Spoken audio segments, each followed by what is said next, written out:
ताली बजाए नहीं। कहते हैं देना है तो लेना है।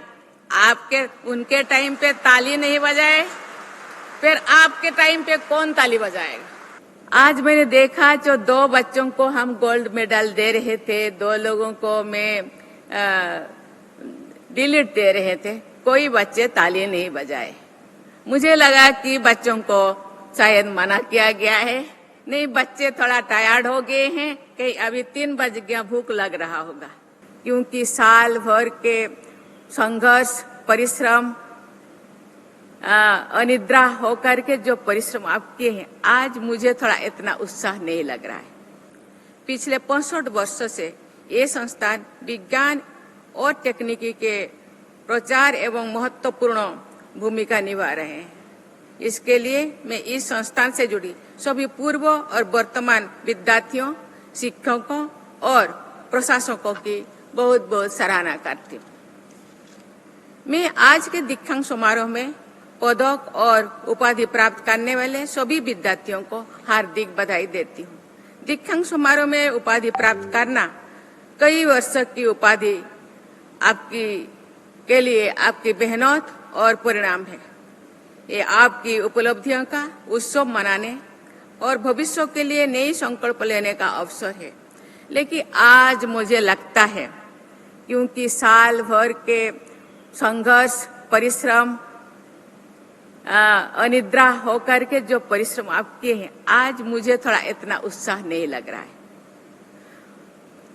आज मैंने देखा जो 2 बच्चों को हम गोल्ड मेडल दे रहे थे, 2 लोगों को मैं डिलीट दे रहे थे, कोई बच्चे ताली नहीं बजाए। मुझे लगा कि बच्चों को शायद मना किया गया है। नहीं, बच्चे थोड़ा टायर्ड हो गए हैं, कहीं अभी 3 बज गया, भूख लग रहा होगा। तो बच्चे ताली बजाए नहीं। कहते हैं देना है तो लेना है। उनके टाइम पे ताली नहीं बजाए, फिर आपके टाइम पे कौन ताली बजाएगा? आज खुशी का माहौल है, आज पूरा उत्साह का माहौल होना चाहिए। यहाँ तो मुझे लगता है ये मातम सा चल जाए, पूरा चुपचाप। अभी बताया गया है कि हम महिलाएं जो बालिकाएं ज्यादा बालकों से ज्यादा अच्छा करते हैं। बालिकाएं भी तालीम पता नहीं, भाइया लोग हम लोगों को साढ़े गुस्सा करेंगे, इसीलिए थोड़ा थोड़ा ताली बजाओ। आपका दिन अपने माता पिता, अभिभावकों और शिक्षकों के प्रति आभार प्रकट करने का अवसर भी है, जिनके सहयोग और मार्गदर्शन से आपको ये सौभाग्य मिला है। मैं इस समारोह में मानद उपाधि से सम्मानित हुए स्वामी गोविंद देव गिरी जी और रविंद्र कुमार बेहरा जी को भी बहुत बहुत बधाई देती हूँ। प्रिय विद्यार्थीगण, एनआईटी जैसे प्रतिष्ठित संस्थान से शिक्षा प्राप्त करना अपने आप में एक उपलब्धि है। इस क्षेत्र में उपलब्ध प्रचुर प्राकृतिक संसाधन एवं सुप्रसिद्ध उद्यम एनआईटी जमशेदपुर को और भी विशेष बनाते हैं। आपके पास अवसर है कि इस परिवेश का लाभ उठाते हुए अपने ज्ञान और कौशल का उपयोग देश तथा समाज के व्यापक हित में करें।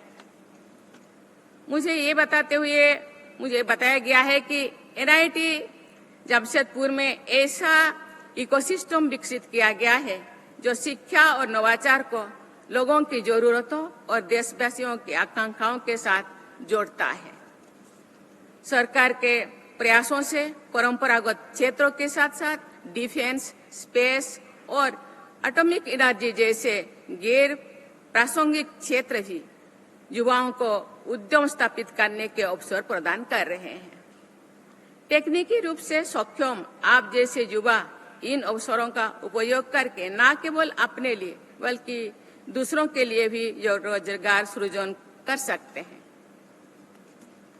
मुझे ये जानकर प्रसन्नता हुई है कि इस संस्थान में centre for innovation and incubation council की स्थापना की गई है। मैं आशा करती हूं कि ये काउंसिल विद्यार्थियों में इनोवेशन और स्टार्टअप संस्कृति को बढ़ावा देने में सहायक सिद्ध होगा। देवियों और स्वजनों, वर्तमान समय में जितनी तेज गति से तकनीकी बदलाव हो रही है, उस गति से शायद ही पहले की किसी कालखंड में हुई थी। इन बदलावों से जहां एक ओर नए नए अवसर उपलब्ध हो रहा है, वही दूसरी ओर नई चुनौतियां भी उत्पन्न हो रही है। तकनीकी विकास से शिक्षा, कृषि, स्वास्थ्य सेवा, संचार और ऊर्जा उत्पादन के क्षेत्र में अभूतपूर्व परिवर्तन हो रहे हैं। लेकिन आधुनिक तकनीकों का दुरुपयोग करके साइबर अपराध में वृद्धि हो रही है और ई वेस्ट से पर्यावरण का नुकसान हो रहा है।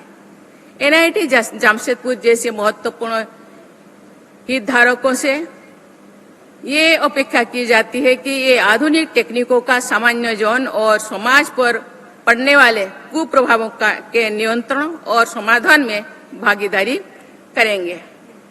ये न केवल समाधान खोजेंगे, बल्कि अन्य संस्थानों और उद्यम जगत के साथ सहयोग करके उन संस्थानों को सतत और स्थायी समाधान में बदलाएंगे।